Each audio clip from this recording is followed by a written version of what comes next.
As some of you may know, the integration of gender equality issues in development began in earnest in the 1970s, particularly with the publication of Esther Bousserup's Women's Role in Economic Development, which really focused on why women were not included in agricultural development in Africa and what were the kinds of things that could be done, particularly since the majority of the farmers were women.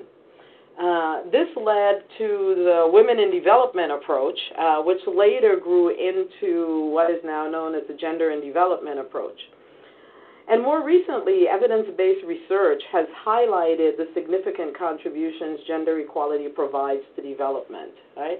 Gender equality is now widely accepted as a goal in international development, with promises for what the UNICEF calls a double dividend and significant contributions to economic growth, if you've seen some of the recent publications that the World Bank has done on gender and development.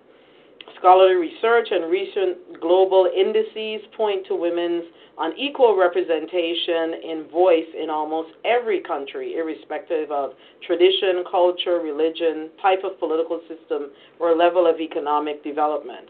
And while there has been notable progress for women vis-a-vis men in educational attainment, in health and survival, female political participation and political empowerment is persistently low compared to the levels of male participation and empowerment. And you can look at the World Economic Forum for their Gender Gap Index to see some of that information.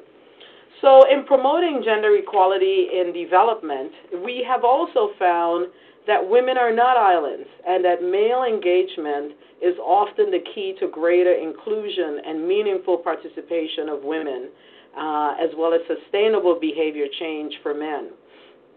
Hence, 3.5 decades after Bousserup's seminal research on integrating women in international economic development work, we now know that gender equality is a necessary condition for the realization of effective and sustainable development.